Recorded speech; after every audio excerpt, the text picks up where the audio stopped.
Okay, now, a couple more things I got. One movie I've been wanting to see for a while because I saw some scenes from it a while back and I thought it looked really, really funny, and interesting. And Christian Bale's in it. It's one of his earlier films. I'm going to see if you can guess it before I say it, unless, of course, you've read the description and blown the surprise. Christian Bale's in it. This was considered one of his breakthrough performances, even though he'd done quite a few movies before. But this was the one I think that really put him on the map. It was based on a book.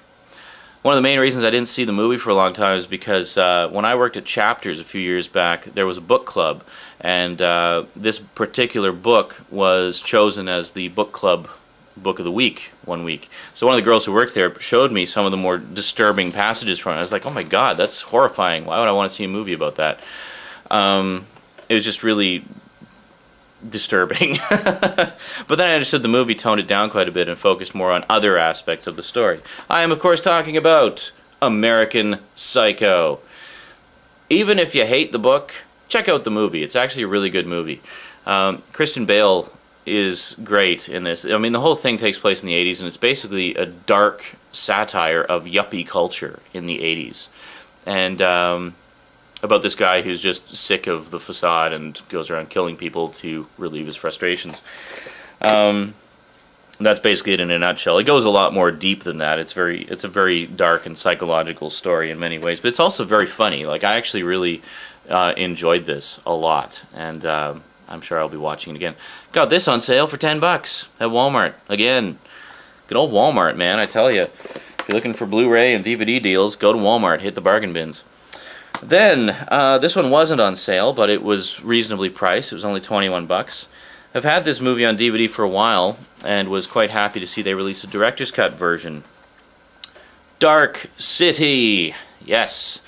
Now this is how you do a Blu-ray edition, okay? Like a single disc Blu-ray edition. It's got the movie, and what I understand is quite a nice transfer. It's the director's cut of the movie. And I believe it also has, yeah, it also has the original theatrical cut, so seamless branching, which is cool. And loads of extras. There are so many extras on here. The original version of this that I had was more or less a bare bones edition. It had, I think, a couple featurettes on it, and that was about it. But this is great. This one was 22 bucks, which is not a bad deal at all. This was 22 bucks at HMV. And yeah, great stuff. Great movie. And, you know, I kind of seem to go by themes. It's like I get The Matrix and Harsh Realm, I get Dark City, and one I've been wanting for quite a while, Blade Runner on Blu-ray. Yes, I saved the best till last. That's right. Yes, I still have the briefcase edition. I'm not getting rid of it. Love the swag. But in case you're wondering, no, I'm not going to be putting this in the briefcase edition and setting the DVDs aside, because I think it would fit, but there'd actually be a little bit of space on top, so it would kind of be loose in there, and yeah, I'd rather have this out anyway, because this would be the version I'd be watching most often. But I really wanted to get this because, as most of you know, if you follow the comments at all, Annetta and I are planning to actually get a video projector, like a proper high-definition video projector with a screen. We're not going to be just projecting it on the wall, so we'll be getting the best picture quality. Because we want to get the proper full home theater experience. So if you want that, there's really no other way to go other than a projector.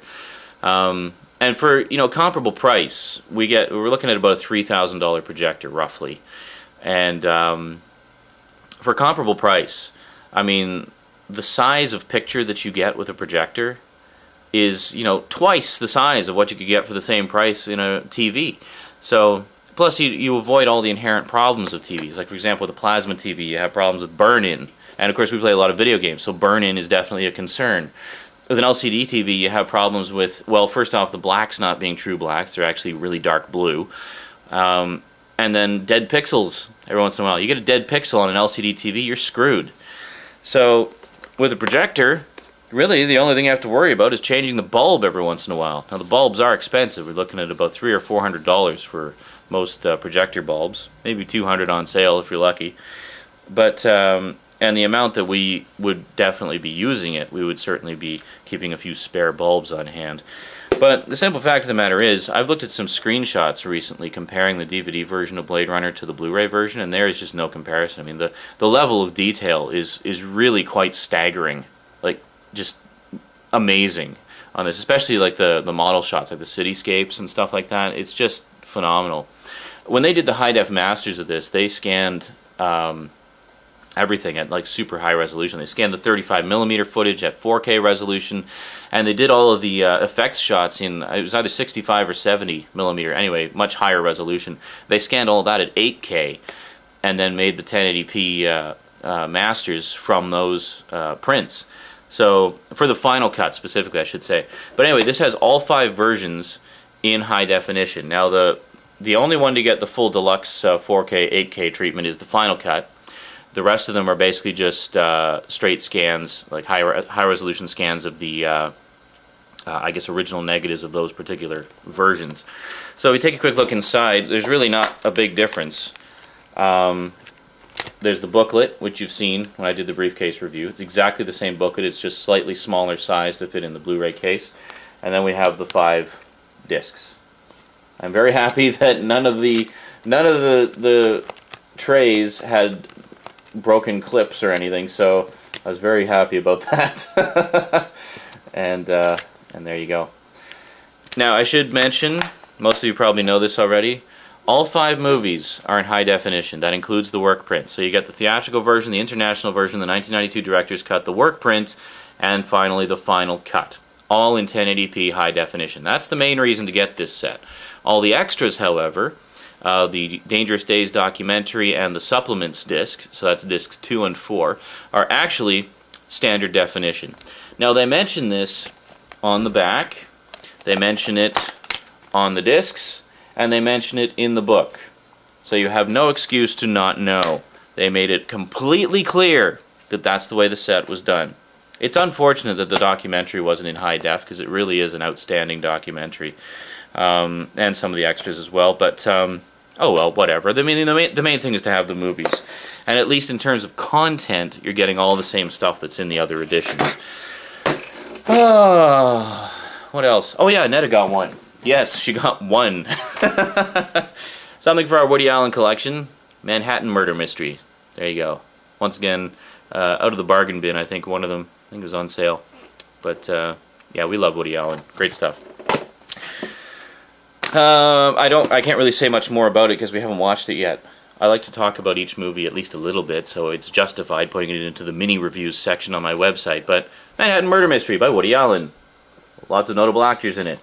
Alan Alda, big fan. Woody Allen, big fan. Diane Keaton. Hey, Annie Hall herself. Awesome. Anyway, yeah, so who's the obsessive DVD collector, eh? The thing is, that day, we both had like the same budget as far as what money we could spend.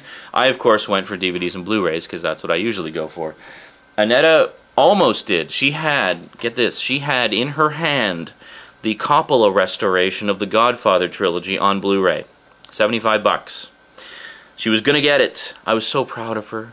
So proud of her. I was like, oh, what a wonderful choice. That's something that'll look great on our projector screen, you know, because it's supposed to be the best looking version of the Godfather ever. And I've still not seen any of the Godfather films. I've seen like maybe 5 minutes of the first one, and that's it. I know, me, the big film buff, right? But then she didn't get it. She put it away in favor of getting us new bedding instead, because she's been wanting to get us new bedding for a while, so for shame. Anyway, that's it for the DVD and Blu-ray update. Those of you asking me about Dead Space Part 13 is coming, I swear. I can't remember if I mentioned that already, because I've been gabbing for over 20 minutes now. I'll see if I can trim it down a bit, but it'll be around 20 minutes. Anyway, thanks for watching, and until next time, sayonara.